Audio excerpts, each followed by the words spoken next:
with you a story about one of our clients. And this is some of the deep work that we do with our clients beyond the tactical business coaching, because that's the easy stuff. The tactical business stuff to build your business, the marketing, the sales, the launching, all that, that's the easy stuff.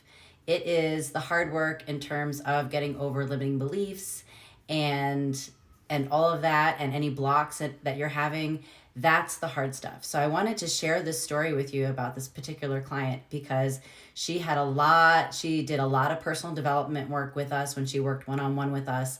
And she had a lot of breakthroughs, and it allowed her to grow her business and really allowed the money and the abundance to flow in. And one of the biggest challenges she had was that her dad is not well. Her dad is sick, and she's the primary caretaker of her dad. So as she was working with us over the year, her biggest challenge was letting go of this guilt that she had for being selfish. She thought she was being selfish for growing her business because it took time away from her taking care of her dad. And there was a point where she launched a group coaching program in the fall, and it wasn't doing well the way that she wanted it to do. It just didn't pan out the way she wanted it to do. So, and then she sent me this message, and I read the message, and I saw exactly the reason why it wasn't doing well. It had nothing to do with anything business related. It was because she was holding on to this tremendous guilt that her business is taking away from her taking care of her dad. And this issue came up previously when there was a point in her time where she was in her time building her business this year where she was experiencing burnout. And part of the burnout was that there wasn't any point in her entire day or her entire week that she was doing anything for herself. She would wake up first thing in the morning. She wouldn't even get herself a cup of coffee. She would just go straight to take care of her dad immediately between 6 and 6:30 in the morning, and she'd be taking care of her dad until like 9:30 in the morning, sometimes until noontime. And then at that time she would just go straight and take care of her clients. And she wasn't getting a cup of coffee, she wasn't meditating, she wasn't journaling, she wasn't even getting her workout in. She had sacrificed her workout time for her clients because she had some clients who wanted to move earlier. She had done all these things. So this actually had come up earlier in the year when she was working with us, and I helped her to get that energy back by making time for herself in the morning. She just implemented 3 simple things where she got her dad a little bit later. She would wake up in the morning, take care of herself first for 45 minutes, meditate for 10 minutes, get a cup of coffee, and then go take care of her dad. And then the second thing that she did, she reclaimed her workout time. So she got her clients to go back to their original time so she could get her workout hour back. And then the third thing that we helped her with was that she dedicated Sundays to have a digital detox day, get away from the computer, the phone, and go to the beach and walk on the beach and just get some creativity and refresh herself so she wasn't feeling so burnt out. So originally this had come up earlier in the year as far as energy management for her, and we helped her to manage that. But then it came the guilt for dedicating time and energy towards her business versus dedicating time towards taking care of her dad. That came up again. So we had to work on that, because what was happening is that guilt, she was holding on to this tremendous guilt. She just felt so guilty, like, oh my God, I am so selfish for dedicating this time to myself and building my business. And that's taking time away from me taking care of my dad. I feel so awful. And so this was something that we worked with her on very deeply. And we had some exercises together in terms of she needed to go and take more walks outside of her house. So change her environment. So if she's in her house trying to get her mind right, her house, she's already working from home, and it's also her dad is at home. So your environment, it dictates your energy. So it was if she was trying to do anything for herself in her house, it was automatically just giving her this energy of guilt and also work related. So she had to get out of her environment so that she could actively change her energy, the energy dynamic, and start to heal what was going on with her with the guilt. So she did that. She started journaling on her walks. And the other thing that we had her do was, since she was stressed out, first she felt guilty because she was working on her business and and that was taking time away from her dad. But then the second thing is she felt really stressed about money because she had launched this group program. She had thought it was going to do well, and then it didn't do well because all she was doing was focusing on this guilt that she was having about running her business versus taking care of her dad. So we helped her to work through letting go of that guilt, releasing judgment of herself, releasing any other sorts of judgment. So judgment will block abundance, money, energy flow, all of that. So if you're holding on to that, even if it's related to guilt, whatever it's related to, you have to actively let go of that judgment by saying it out loud, by putting it down on paper, by repeating it, by just like letting it go. So that was the practice that we had her implement for letting go of this guilt. And then at one point her dad came and he told her that he was really proud of her. So that helped her a lot to be able to let that go. And then the second thing that she was struggling with, because let me go back to this, because she had this group coaching program and it didn't do as well as she thought it was going to, because she had been holding on to that guilt, was money. She was really stressed about money. So we helped her to change her focus away from the group and just start to focus back on one-on-one clients. And then we just said, you know what, just focus on your one-on-one clients. It's going to be less stressful. Build up your one-on-one. You still have spots available for that. So put your focus on that. So when she went to go and take her walks outside the house to help work through any judgments or anything else to get her mind right, she brought her journal with her, and she would journal on these walks. And she would journal in terms of focusing for her business, focusing on her one-on-one clients and wanting to manifest some one-on-one clients, bringing that energy into her to have those one-on-one clients come to her. So she started doing that. And then the other thing that she started to do was she started to pull cards, a daily card every day, an oracle card, like Gabby. I think she used Gabby Bernstein cards. Gabby Bernstein is amazing. If you don't follow her, she is a phenomenal spiritual teacher. So I highly recommend following her when it comes to the law of attraction, releasing judgment, all those things. And all of this is real. Like if you think, I've gone off the deep end, Artemis is like totally gone off the deep end. Energy is everything, and everything is energy. So any sort of feeling that you have a physiological response to that. We're always giving off energy. And so these energy blocks, they are real. And so she would start to pull Gabby Bernstein cards one a day, and that would be her affirmation for the day. She would just focus on that. So within 10 days of having this phone call, in terms of these are the steps you're going to take to release judgment of yourself for putting energy into your business, and release judgment of yourself for feeling guilty for putting energy and time into your business because you think it's taking away from you taking care of your dad, and working on that, and then journaling and focusing on bringing in one-on-one clients and bringing in that energy and bringing those one-on-one clients to her, and then the daily oracle card for the positive affirmation. Within 10 days of doing this, she manifested 2 one-on-one clients for a total of $2,200 a month. She manifested that in less than 10 days.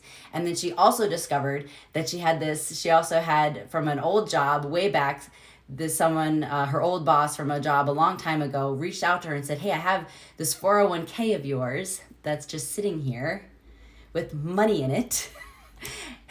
Let me get you the information so you can access it. So as soon as she started to let go of those blocks, then energy started flowing again, and abundance started flowing again, and it happened within 10 days and came into her life. And then after that, on the next call that I had with her, so it's pretty amazing. So the next call that I had with her, things were going really, really well. Like the money was coming in for her business. Like people wanted to work with her. One-on-one clients were coming to her. People were just buying her DIY programs, and she wasn't even marketing it. I mean, things just started to click. She was like, she wanted to talk to me about the fact that she was scared now that she had all this money coming into her and it was coming at her and she wasn't used to it. She was scared of all this money coming into her bank account and coming into her business and her business being successful. So we talked about that. So that was on the next call. And so we wanted to find out, where is this fear coming? Why are you afraid of all this money and this success happening right now? This is what you've been working towards all year. Why are you scared of all this? And part of her is because she felt like she wasn't worthy of it. And the reason why she felt like she wasn't worthy of it is because she was raised in a family, and this is really, really common. This happens to all of us. We have these limiting beliefs around self-worth and money because of how we were raised, whether it's because of experiences that we've had with family members or friends or people close to us as we were growing up. And she was raised in a family where if you're not working hard all the time, then you are not worthy of making money, right? In that you have to be working hard for money for you to make money. And at that time, she was starting to not have to work so hard, but she was making money. So there was this limiting belief around that. And her mom would give her guilt about, oh, it's Saturday and you're not working. And so that would drive home this limiting belief and this guilt. And the reason why she felt like she wasn't worthy of this money is because she had this fear of judgment from her, for example, from her mom saying, oh my gosh, it's Saturday and you're not working. So we had to work through, her letting go of that limiting belief and her letting go of judging herself for not having to work so hard for the money, because you should be able to do less, attract more, and have fun along the way. You should not have to work hard for a lot of money. If you're doing things right and you're working smarter, you shouldn't have to work hard. And she was working smarter and the money was just coming in. So that was number one. And then the other, where this other lack of self-worth of not feeling worthy about this money was coming from, was that her brother didn't think that what she did for a living was a real job, which personally I've experienced that from people in my close circle of family and in-laws, and they don't quite understand what I do for a living, my online business, or even working as a fitness professional, that it's not a real job because I'm not working for someone else who's giving me benefits and a paycheck 2 times a month, that I'm the one who's responsible for generating my own income, and my business is online. So she was struggling with this fear of judgment from her brother about what she does is not a real job. So why the heck is she worthy of all this money coming into her bank account? So we definitely had to work through that on that next call, because if she didn't work through that, because now finally things were like flowing, coming into her bank account, things were easy, things were like happening the way she had wanted them to happen all year. If we hadn't worked through that, she would have ended up self-sabotaging herself and bought into those limiting beliefs, bought into those judgments. So we worked through exercises to help her to release those judgments of herself, and also forgive her brother and her mother for having those judgments, because she can't make them release those judgments. All she can do is forgive them and approach them with compassion. She doesn't have to physically have this conversation with them. She can do it in her mind and work through the exercise herself in her journal and her meditation and all that. But she has to forgive them for having these judgments and forgive herself for having those judgments, and let that go, so that this abundance and this money and all this energy can keep flowing and flowing and flowing. So that's just a little bit of a lesson on, when it comes down to business, it's not always about sales, marketing, operations. A lot of the times, and actually like 90 to 95% of the time, it comes down to personal development, self-development, and it comes down to working through limiting beliefs that you have that are hardwired, limiting beliefs around self-worth, limiting beliefs around money. And there's a certain point where you will be successful in your business when you're doing all the business stuff, but then at some point, you're going to have to start to do the personal development work, the deep inner woo-woo work. You have to start doing that, because you're going to hit a wall with your success, or you'll have success and then it'll go away. So you have to do that work so that you can continue to be successful and grow and grow and grow.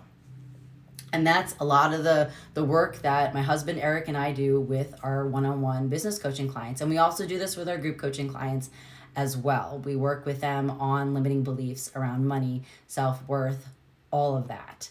And I think that that's when it comes down to business coaches. There aren't a lot of business coaches out there who do it, number one. And number two, when people go to hire a business coach, sometimes if they've never had one before, they don't realize that this is part of the work that needs to happen so that they can be successful with their business. So if you'd like to work with us, we have 3 one-on-one business coaching spots available. Link is in my bio to apply. Go ahead and apply. We would love to talk to you, see where you're at, and work with you. We would absolutely love that. So link is in my bio. Apply. And then we also have, if procrastination and productivity is one of your struggles, we can help you with that. We're having a sale right now on our productivity intensive from overwhelmed to productive. It's 60% off through next Monday, November 30th. So that's like a really, really great deal. So link is in my bio to get that too. You just go ahead, buy it, schedule it all in one. So either apply for one-on-one coaching with us or go ahead and get the productivity intensive, or do both. Why not? Go nuts. It's a new year, right? Get ready for this new year. Get your shit straight. We'll help you. So I hope you enjoyed that story, and have a great rest of your night, great rest of your afternoon, wherever you are. I'll be back on here real soon. Bye.